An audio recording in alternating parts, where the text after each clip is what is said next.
안녕하세요. 이번 영상의 주인공은 가수 박진영, JYP 엔터테인먼트의 수장 이분의 타로 사주입니다. 생년월일 1971년 12월 13일이고요. 환혼하면 7번 전차카드입니다. 전차카드 연예인들을 먼저 말할게요.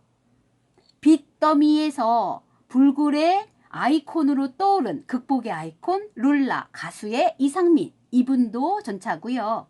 천하장사에서 국민 MC까지 자신의 인생길을 펼쳐나가고 있는 강호동 또 힘있는 전차카드이면서 여자 솔로 가수로서 롱런하고 있는 여리여리한 아이유임에도 전차카드가 바로 사주입니다. 또 하나 우리의 영원한 주장이죠. 축구선수 2개의 심장을 갖고 있는 박지성 선수도 이 전차카드예요.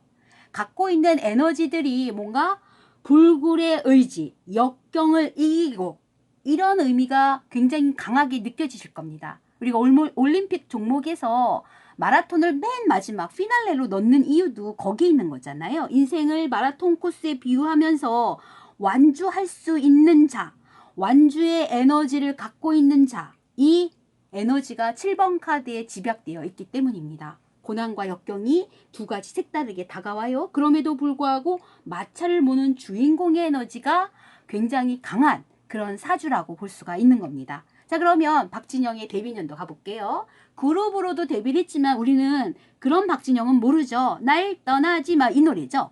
이 노래 갖고 패션도 그리고 그루브한 춤으로써 대중에게 사랑을 받았는데 94년도 이 한 해의 데뷔년도의 환원수는 12번 희생카드예요. 희생카드가 데뷔년도에 떴다면 반드시 본인이 사랑받아서 부와 명성과 재물을 얻었다면 희생카드의 의무 그대로 박애정신, 인도주의, 그리고 사회의 이 모든 것을 환원하는 삶으로서의 연예인의 가치관을 가져라 라는 이야기를 꼭 하고 싶은 카드가 이 데뷔년도의 12번 카드예요. 제가 유튜브를 시작한 게 작년이었거든요. 작년도에 제 환원수가 12번하고 똑같습니다. 유튜브를 시작하면서 만약에 추후에 혹시라도 수입이 생긴다면 수입의 일정 부분은 반드시 사회에 되돌려주고 그리고 꼭 공개적으로 투명하게 수입을 공개하겠다라는 의지를 가진 것도 이 12번의 영향이 굉장히 컸을 겁니다. 연예인으로서 여러 가지 나쁜 쪽으로 흘러갈 수도 있어요. 유혹도 많거든. 그럼에도 불구하고 이 희생의 아이콘을 데뷔년도로 가졌다라면 박진영은 본인의 연예인으로서의 직업의식, 윤리의식을 이 코드에 반드시 맞출 필요성이 있는 겁니다. 그래서 희생을 통한 역경과 고난을 이겨가는 본인의 사주를 잘 이끌어가면 되는 거예요. 자, 그러면 1996년도로 가볼게요. 2년 뒤야. 그런데 2년 뒤에 박진영은 JYP를 설립하게 됩니다. 그쵸? 굉장히 빨리 수장이 되는 건데요. 이때 얻은 카드가 5번 교황 카드예요. 여담을 얘기하자면 박진영이 SM 이수만에게 오디션을 봤었지만 탈락했습니다. 곡이 워낙 좋아서 이수만이 그럼 나에게 노래, 곡만 줘라 이렇게 얘기했는데 노래만 줄 수는 없습니다 하고 거절하고 다른 제작사를 만나서 데뷔를 한 거거든요. 그때 이제 이수만의 사주가 SM 이수만의 수장의 사주가 5번 교황 카드예요. 우리가 SM을 생각하면 뭔가 매뉴얼이 있고 정규적이고 우리가 딱 엔터테인먼트 회사 그러면 SM을 가장 기본으로 놓잖아요. 그 노선에 철저한 수장이었던 SM의 성격을 고스란히 갖고 있는 이 교황 카드를 JYP 설립 시점에 다시 한번 본인이 얻는 겁니다. 즉, 롤 모델로서 이수만도 들어가 있는 카드고요. 이 카드가 교황이어서 신과의 교통 이게 아니라고 그랬죠. 교육에 포커스가 맞춘 거라서 JYP가 자기의 엔터테인먼트를 세웠을 때는 어떤 개념이 가장 강하냐면 후배 양성에 있는 거예요. 내가 갖고 있는 모든 끼와 그리고 연예인으로서의 무언가 주어야 될 문화유산 혹은 나의 노하우 이런 것들을 수제자를 통해서 길러내는 그 교육에 굉장히 중요한 초점을 맞추면서 JYP가 설립됐다고 볼 수가 있는 카드가 되는 거죠. 그래서 JYP는 특이하게 그 아이들을 키울 때 교육이라는 콘텐츠를 굉장히 중요시 여기는 걸로 알고 있는데 그 JYP 설립 이념하고도 맞물려 있다라고 볼 수가 있는 거죠. 자, 그리고 가장 중요한 원더걸스가 탄생한 시점을 한번 가볼게요. 원더걸스는 뭐가 나오냐면 환원수가 본인 자신 7번이 또 나옵니다. 보통 우리가 아이들을 낳으면 이 아이는 내가 못했던 의사가 되었으면 좋겠다, 혹은 내가 못해본 변호사를 했으면 좋겠다라고 자기의 꿈과 희망을 투영하게 되잖아요. 그쵸?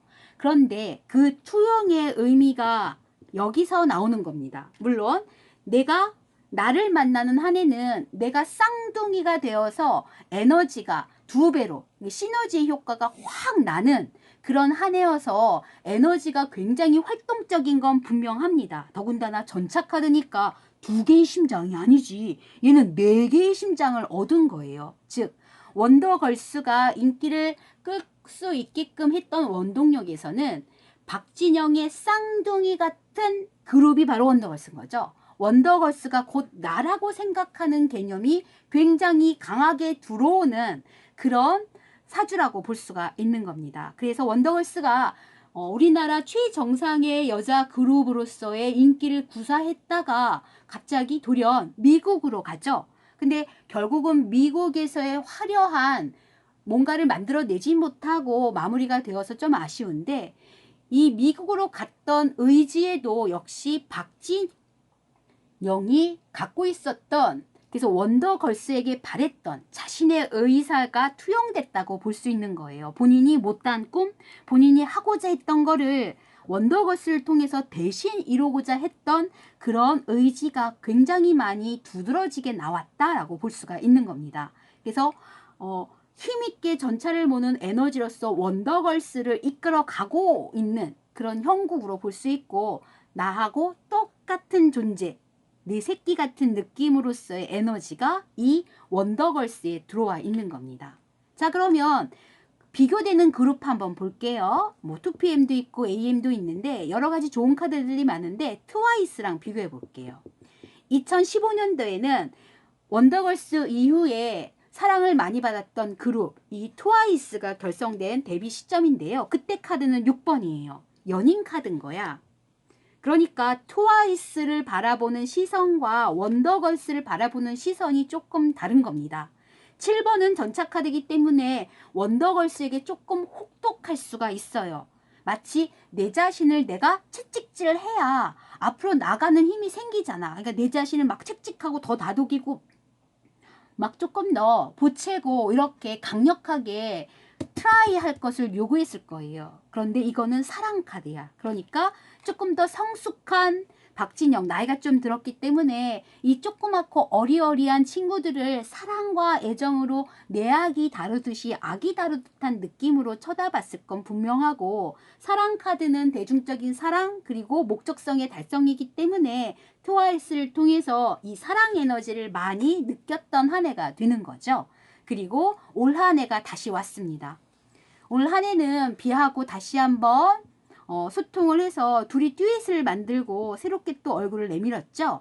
이때 카드는 다시 한번 12번 희생카드입니다. 그래서 올해가 즐거운 거예요. 마치 데뷔 년도에 본인이 얻었던 희생카드를 다시 한번 얻은 거고요. 또 한번 내가 이 연예계의 일을 하면서 JYP의 수장으로서 혹은 가수 박진영으로서의 다시 한번 직업의식, 윤리의식, 인생관이라든가 이런 것들을 다시 한번 정립하면서 반드시 내가 거둬들인 모든 성공들을 꼭 사회에 환원시키고 희생의 에너지로서 인도주의적인 박애주의 정신에 입각한 윤리의식을 잊지 말아야지 하는 생각들을 갖고 있는 올 한 해가 될 것입니다. 그래서 끼쟁이, 천상 날라리, 이 연예인의 아름다운 인생을 꽃깃말 걷기를 바라면서 마무리하겠습니다. 다음 시간에는 2개의 심장을 갖고 있는 박지성 축구선수의 이야기 한번 해볼게요.